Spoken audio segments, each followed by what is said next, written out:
As the latest round of Brexit negotiations were wrapping up, in another part of the EU Commission building on Thursday, its president was showering hugs and kisses on the UK's former Prime Minister Tony Blair. But earlier on in the week, he had shown less enthusiasm for the current UK government. I have read all the UK's position papers on Brexit.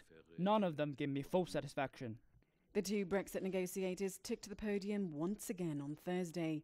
But had the two sides narrowed their positions and made sufficient progress on the three core issues: the UK's financial settlement with the EU, the rights of UK and EU nationals after Brexit, and the Irish border. We have noticed no major progress on the three core issues up for discussion, but on the other hand, the discussion on Ireland was fruitful, but it has been fractured too.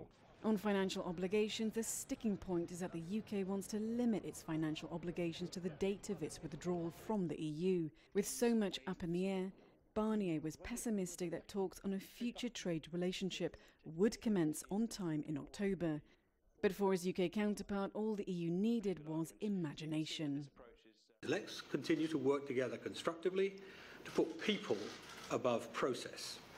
As discussions in June, July and again this week have shown, our separation from the European Union and our future relationship is inextricably linked.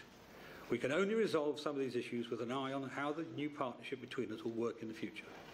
This is not about skipping ahead or trying to reopen previous discussions.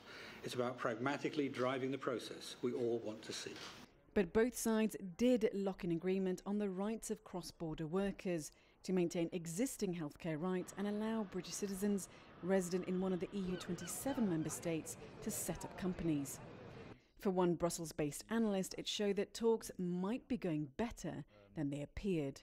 Both sides are playing the role of stating that they are not happy yet with the proposal of the other side. The opposite would surprise. Imagine if the UK would say, oh, we've read this wonderful EU Commission paper on financial settlement. It's 4 pages and it asks us to put up billions on the table. We are happy to pay that. Games and discourse may well be part and parcel of negotiations, but as the clock ticks down to the 29th of March 2019, pressure will mount on both sides to get a deal in place. But first, they'll have to see eye to eye. Mariam Zadi, CGTN, Brussels.